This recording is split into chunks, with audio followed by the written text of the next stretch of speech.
Meta's Andromeda update is taking ads by storm. And one of the things that we've been on the cusp of and the forefront of adapting to is this update to make sure our clients continue to crush it. And when I jump into a lot of ad accounts and I audit 7, 8, 9-figure brands, I still see old strategies, old tactics from 2020, 2022. And Meta's Andromeda update has really shaken it up. Now, if you're watching a lot of trainings on YouTube, you might hear that a lot of people are just saying, yeah, Meta's Andromeda update's so good. Just one campaign, one Advantage Plus, and it does the targeting. That's not exactly what we're seeing. We see a lot of nuance in an account, to brand, to niche to niche. So there's a lot of nuance here because every brand is different. But Andromeda definitely has an impact on results and has shifted the way we thought about advertising and targeting as a whole. And stick around for the end because I'll actually show a live ad account, which we've been managing, and how we're slowly shifting and adapting to this new Andromeda update. So let's dive into it. All right, so as you can see here, this is the main Andromeda update. As you can see, it's just a better way of serving ads. The whole point of this is that Meta's getting so many ads updated to their system that they need a better way to serve those ads to the users because they value their user experience as well as making sure that advertisers stay on the platform and keep spending with them. And I'm not going to spend this whole video explaining the Andromeda update. I do have another video that I published about a month ago. You can check that out. That's more in depth of like the nitty gritty, the nerdy stuff of like, okay, what is the Andromeda update and what is the, reason and the impact in theory of this update. So, the old way of advertising, pretty standard. What we'd see is that we had like really focus on the ad set level, right? We had tons of lookalike audiences and broad and interest, and you maybe have a campaign that's ABO or CBO, and then you have all these different audiences in the middle, and then you have the ads on this side. Now, I still jump onto accounts. I audit probably 5 to 10 Meta accounts every single week. And if you'd like your account actually audited by me personally and my team that manages millions of ads, I'll leave a link down below to book your core audit. But all that to say is that a lot of brands are still left in 2020 old ways of targeting, and they haven't done these pretty basic fundamentals to shift their account to this new way of Andromeda. So the new way, what most people are saying on YouTube, and this is what Meta is recommending, but again, there's nuance here, is basically you want to have one campaign, one Advantage Plus ad set, and then 10 to 20 ads, and ideally through creative strategy, and that's where some ads will be more top of funnel, middle of funnel, bottom of funnel. So you just like one campaign, let it rip. And while that can be true, I see some brands that we manage are definitely more, going to this setup. It's just not that simple. And it's really important that this only works, and this is the main things that when I jump into an audit account, that these are the first things I look at, and I know immediately, are they operating like it's 2020 or are they operating like it's 2026? So one, okay, elementary school, you need to have conversions API set up, right? The big reason, the algorithm learns off of your data that you feed it, which is through the pixel, through your Shopify, through your data set, which is feeding Meta and educating the algorithm on how to best serve your ads and what is actually success, right? So if you don't have your pixels, if you don't have your events firing correctly, you're just going to be in a tangled mess because the algorithm has no idea how to serve your ads. The other thing too is that we need to make sure we have our engaged and existing customer segments set up. We actually need to make sure that we're doing proper exclusions a lot of the time to make sure that we're not over indexed on existing customer spend. One thing that I always recommend for all of our brands, right, when I do these audits, is I look in, see if they have their engaged customer segment set up. If they don't, definitely set that up. Another great thing, if you are an e-commerce brand, is that you can use Klaviyo to actually dynamically feed the algorithm with these segments, right? So if you don't use Klaviyo, you have to manually upload these lists and update them maybe on a monthly basis. But with Klaviyo, you can actually send segments to the Meta ad account, which makes it super easy. And literally, I'm not a salesperson for Klaviyo, but anyone that's making big money or revenue on e-commerce uses Klaviyo, and this is a great way to just keep it all together. Again, we're not an ads agency. We're not a Meta ads agency. We grow entire e-commerce brands to 7 to 8 figures. So we look at the whole system and making sure everything is working together correctly. So definitely recommend to use the Klaviyo integration so this update's live. Now, let's talk about the TVG way. Now, this is an oversimplification. There is nuance here, right? There's always nuance, which is why if you want me to personally, literally give you the prescription and look at your account, that's why I offer the free audit, because I'll literally do that for you.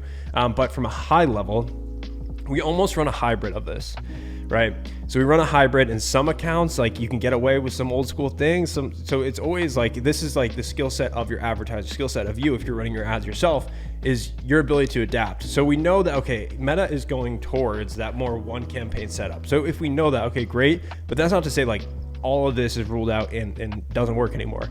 Now, typically here, what we are aiming to do is we want to have one testing campaign, and very important here, I jump into accounts, and let's just say you have tons of different product SKUs, you're selling a bunch of products, and your campaigns are like one campaign, but you're selling so many different products within that campaign. We recommend one campaign per offer. So if you're spending $10,000 a day, spending $300,000 a month on ads, let's say these bigger brands with bigger SKUs, you would have, or more SKUs, you would break down and have more campaigns per offer per product, right? So that's important to note. So you might have this, but duplicate it out 5 times if you have 5 different offers, right? So that's important because, if you sell, for example, a desk and you sell chairs, right? You might have one scaling campaign and one testing campaign for the desk offer, but you might have another scaling and another testing campaign for the chair offer, right? So the offers need to be split out that way. Now, on the scale side, eventually what we want to aim to is one ad set advantage plus 10 to 20 ads that are, this is where creative strategy comes into place, where it's top of funnel, middle of funnel, bottom of funnel. But on the testing side here, this is where we first test these concepts. So we are of the mindset at TVGs that we want to try to force some spend onto ads. One issue I see with the one campaign setup is that all of a sudden, like, only one ad gets all the spend. So even if you upload like 10 to 20 ads and you start here, not all the ads are going to get a good enough shakeout. They're not going to get enough spend to really decide, is this a loser or winner? Because then if you just let this rip for a month and only 1 or 2 of the ads got all the spend, that's an issue. And we've tried and we've tested, okay, then we just duplicate the campaign, maybe get those ones out. But for testing and just getting some quick data on is this creative actually a winner or a loser, I recommend breaking it out like this, where it's one testing campaign, typically an ABO on this side, so we can have controls over the ad set level, and then 3 to 5 ads. Basically, each concept is a new test. So we have test 1, test 2, test 3, maybe every single week, depending on the budgets. We have a new test or a couple new tests that go live with the creative that we just produced. And then once these shake out, they can then graduate up to the scaling campaign, and they can go into this one right here. So this is the main structure that we're shifting towards. Now, a big focus here is, even in the testing and the prospecting, the scaling campaign, is we want to make sure we have proper exclusions in place. One mistake I see is if I jump into, these are actually this is a screenshots from a live ad account here. You can see this exactly playing out where the testing campaigns in ABO, notice how majority of the spend here is going towards new audience. That is good, right? And you can see the ROAS on engaged audience is even higher, right? Because these are engaged customers. But we want to make sure that most of our spend, and you can do this by going into your ad account, select breakdown, looking at where's the spend going. Most of our spend should be going towards new audience, right? That means we're scaling. We're getting more customers into our ecosystem. And what we do at TVG is we zoom out. Yes, we look at in-platform metadata, but then we look at Shopify, and then we see across the board, how much do we spend on advertising this month? And then how many new customers do we get? That way we can get a new customer acquisition cost that, is better indicator of the health of a company, because we look at new customer acquisition costs and lifetime value, and then the brands that have really strong lifetime value, we can be more aggressive on the front end. So we look at in-platform metrics 100%, but we also want to zoom out. And so that's why it's very important to make sure that most of our spend is going towards new audience, because I've jumped into accounts and they have maybe this new setup in place, right? But they don't do any of this stuff where they map out the engaged customers, and they don't have exclusions, where all of a sudden they're just spending, and ROAS can look good, but your company doesn't scale, right? So ROAS, it depends, right? If you're just feeding your existing customer base and people that know, like, and trust you, and they're just buying again a consumable or something, your ROAS looks good, but are you growing the business? No, you're just spending money. Where a lot of the retention play, yes, a little bit can be done on the ads manager, but a lot of it should be done through email, SMS, those retention tactics, right? So very important here that a lot of our spend, and especially on the testing side and the scaling side, is going towards new customer acquisition. So we have those exclusions in place. So the main problems with the new way, like I said, is we must make sure we're not over-indexed on existing and engaged customers. If you don't do any exclusions, if you don't do this stuff, it's just going to basically, usually feed a lot of spend to those layup sales, layup purchases, which we want to be mindful of. 2 is for brands spending less than $50,000 a month or just starting, you may need to add more manual targeting to warm up your ad account. This is something I've definitely seen. Let's just say you're spending $1,000 a day, super low budget. If you go completely broad, and you have no data, no pixel conditioning, you haven't warmed up your account, Meta will try to get better results if you do broad, but it's kind of easier to just tell them where to go at first, and then eventually shift to this more broad automated algorithmic AI system. So if you're spending less, you might think about some old school tactics on targeting. Let's just say, for example, if your product is like 100% for women between the ages of 25 and 35 that have a certain problem, it might make sense to like do that targeting to be super specific and maybe even do some interest targeting, right? Nuance here. But when you're trying to scale, you want to go into this because basically the theory is, and what we've seen to be true, is that Meta does a better job of finding those customers than you trying to like plug in the interests, right? So they can go broader, they can find these people, etc. And the account structure only scales to the level of your creative strategy. This is so important because this is why whenever we run ads that we usually have a creative component, is because creative really is, we've heard this over the last probably 18 months or 2 years that creative is the new targeting. And so what this works 100% if you know how to create great top of funnel, middle of funnel, and bottom of funnel ads. Very important. Okay, so that's really how we're thinking about the ad account structures on this side, and there is some nuance here, right? The account I'm going to show you here is that we're shifting majority of it to this, but we still actually have like a retargeting campaign. Sometimes we do force a little bit of budget. This month, November, was a Black Friday period, so we forced a little bit of budget to obviously some Black Friday offers, but still this principle still holds true, right? This generalization of how we're thinking about ads. We want to force spend to them, and then when we want to prove them out, then graduate them up to scaling campaign. And huge important thing is that we need to make sure all this data is properly set up in your account so you're not spending on existing customers. All right, I'm now in a live ad account looking at the last 30 days where we spent $27,000 and generated $89,000, which is a 3.3x return on ad spend from the advertising level. Now, a few important things. You might say, Patrick, oh my God, there's so many campaigns. Yes, this account we've taken over is slowly shifting to this new structure, but we don't like kill things if they're working, right? So there's some examples of like if retargeting is working really well, we keep this on, we keep this running in the background. So you can see on here, if we look at the last 30 days, you can see let me break down the amount spent. So a lot of it actually is going towards our ABO testing campaign. And then this is one of our scaling campaigns. We also have another scaling campaign down here. So we actually broken it out a little bit because we have a catalog ad, then we have some winning influencer ads that were working quite well.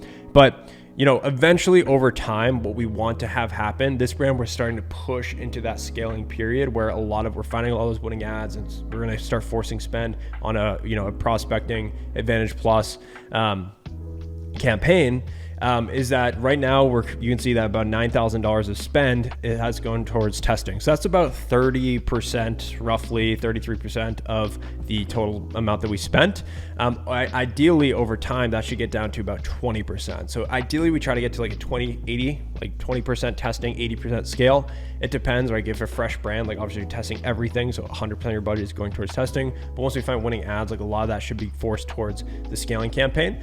But on this side, right, we click into this, you can see on this side, we have all of these tests being set up, different ads, we're testing them, and we never kill things. Like we actually see on the budget level here is that if things are crushing, like this ad set right here, we scale it up in the testing campaign. Like there's no reason, if it's working, if we're getting purchases, we don't shut it off and then just move it to the scaling campaign. Like if things are working, keep it running, right? There's no reason to shut it off. So we do keep and scale a little bit within the testing campaign, then start to break them out into a more Advantage Plus. Also, another call out is then when we have like a Black Friday, Cyber Monday period, we actually had a whole separate campaign that had like Black Friday, Cyber Monday, slapping on that label and messaging to the creative. It's pretty interesting to see that actually the proven winners, the stuff that we've been testing over the last few months, obviously outperformed, but that's still not to say that we don't want to be spending and forcing that budget. So we're wrapping up the Black Friday, Cyber Monday period. We'll probably kill these, and then the account structure will simplify. And then we never kill things that are working. So we do have retargeting. We also have an old prospecting campaign, but a lot of these are being weaned out. Like we're slowly shifting these out. This is just the transition of going from like a more old school to more new school way of running advertising. So just want to show this account that's more of a mid-tier, 7-figure brand that we've been engaged with, and just to show you exactly what this looks like in practice and show you there's nuance here. It's not just one campaign that we're just letting rip, right? There is nuance with this account structure. So hopefully that gives you a little more clarity, because I know there's a lot of thoughts and a lot of ideas getting thrown around about the Andromeda update. There is nuance, and that's why it's so important to like get a personalized approach to your brand and your account, because every brand is different. So that's why I offer 100% free complimentary audit. It's done by me and my team of experts that are US based that have been running millions of dollars ads over the last 4 years. So I'll leave a link down below if you want to book in that audit. We not only audit your Meta ads, but your Google ads, as well as your Klaviyo, your creative, your e-commerce brand as a whole. So if you want to get an extra set of eyes, book that down below. No obligation, not a sales call. At least walk away with some actual steps on how to improve. And at the very least, if you like this video, make sure to like it, subscribe. I drop e-commerce trainings every single week so you can level up and scale your brand. And I will see you in the next video.